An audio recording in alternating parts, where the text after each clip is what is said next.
15ನೇ ಹಣಕಾಸು ಆಯೋಗ 17 ನವೆಂಬರ್ 2025ರಂದು 15 ಹಣಕಾಸು ಆಯೋಗವು ರಾಷ್ಟ್ರಪತಿಗಳಿಗೆ ತನ್ನ ವರದಿಯನ್ನು ಸಲ್ಲಿಸಿದೆ. ಆರ್ಟಿಕಲ್ 281 ಏನಿದೆ ಸಂವಿಧಾನದ ಪರಿಚ್ಛೇದದ ಅಡಿಯಲ್ಲಿ ಈ ವರದಿಯನ್ನು ಸರ್ಕಾರವು ಕ್ರಿಯಾ ವರದಿ ಮತ್ತು ಸಮಿತಿಯ ಶಿಫಾರಸುಗಳೊಂದಿಗೆ ಸಂಸತ್ತಿನ ಮುಂದೆ ನಾವು ಇರಿಸಬೇಕಾಗುತ್ತದೆ. ಮಾನ್ಯ ಅಧ್ಯಕ್ಷ, ನೀವು ಅನುಮತಿ ಕೊಟ್ಟಲ್ಲಿ ನಾನು ಇದರ ನಂತರ ನಾನು ಅದನ್ನು ಮಂಡಿಸ್ತಾ ಇದ್ದೇನೆ. ಸರ್ಕಾರವು ಸಮಿತಿಯ ಶಿಫಾರಸನ್ನು ಒಪ್ಪಿಕೊಂಡಿದೆ. 41% ವರ್ಟಿಕಲ್ ಶೇರ್ ಅನ್ನು ಬದಲಿಸಲು ಸರ್ಕಾರ ಒಪ್ಪಿಕೊಂಡಿದೆ. ಸರ್ಕಾರ ವರದಿಯು 1.4 ಲಕ್ಷ ಕೋಟಿ ರೂಪಾಯಿಗಳನ್ನು ರಾಜ್ಯಗಳಿಗೆ ಕೊಡಲು 2025-26 ನೀಡಲು ನಾವು ಒಪ್ಪಿಕೊಂಡಿದ್ದೇವೆ. ಹಣಕಾಸು ಆಯೋಗದ ಗ್ರಾಂಟ್ ಆಗಿದ್ದನ್ನು ನಾವು ನೀಡ್ತಾ ಇದ್ದೇವೆ. ಇದು ಗ್ರಾಮೀಣ ಮತ್ತು ಅರ್ಬನ್ ಲೋಕಲ್ ಬಾಡಿ ಮತ್ತು ವಿಪತ್ತು ನಿರ್ವಹಣಾ ಗ್ರಾಂಟ್ಗಳನ್ನು ಕೂಡ ಇದು ಒಳಗೊಂಡಿದೆ. ಹಣಕಾಸಿನ ಕ್ರೋಢೀಕರಣ ಸರ್ಕಾರವು ಈ ನಿಟ್ಟಿನಲ್ಲಿ ಬದ್ಧತೆ ಹೊಂದಿದೆ. ಯಾವುದೇ ರೀತಿಯ ಸಾಮಾಜಿಕ ಅಗತ್ಯಗಳಿಗೆ ನಾವು ರಾಜಿ ಆಗ್ತಾ ಇಲ್ಲ. ಹಣಕಾಸಿನ 2025-26 ಹಣಕಾಸಿನ ನಿರ್ವಹಣೆ ಕುರಿತು ಮಾತನಾಡೋದಾದ್ರೆ, ನಾವು ಕೇಂದ್ರ ಸರ್ಕಾರವು GDP ರೇಷಿಯೋ ಏನಿದೆ ಅದರಲ್ಲಿ 50 ±1% ಅಷ್ಟು ಗುರಿಯನ್ನು ತಲುಪಲು ನಾವು ಬದ್ಧತೆಯನ್ನು ಹೊಂದಿದ್ದೇವೆ.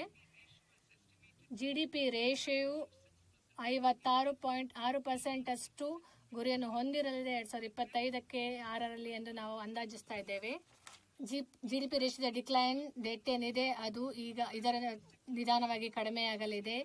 ವೆಚ್ಚಗಳು ಹೆಚ್ಚಾದಂತೆ ಇದು ಕಡಿಮೆಯಾಗಲಿದೆ ಮತ್ತು ಬಡ್ಡಿಯ ಪಾವತಿಯಿಂದ ಕೂಡ ಇದು ಬದಲಾವಣೆಯನ್ನು ಕಾಣಲಿದೆ.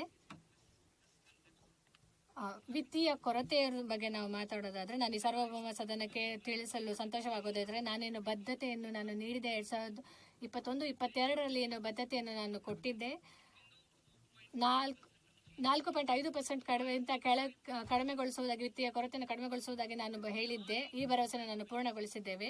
2025-26 ಆಡಿಟ್ನಲ್ಲಿ ವಿತ್ತೀಯ ಕೊರತೆಯು 25-26 ಡಿಯ ಜೊತೆಗೆ ಹೋಲಿಸಿದಾಗ 4.4% ಅಷ್ಟು ವಿತ್ತೀಯ ಕೊರತೆ ಇದೆ ಎಂಬುದು ಕಂಡು ಬಂದಿದೆ. ಡೆಟ್ ಕನ್ಸಾಲಿಡೇಷನ್ ಹಾದಿಯಲ್ಲಿ ನಾವು ನೋಡೋದಾದ್ರೆ DE 26-27 ಅನ್ನು ಹೋಲಿಕೆ ಮಾಡಿದ್ರೆ 4.3% ಅಷ್ಟು GDPಯ 4.3% ಅಷ್ಟು ವಿತ್ತೀಯ ಕೊರತೆ ಇದೆ ಎಂಬುದು ಕಂಡು ಬಂದಿದೆ.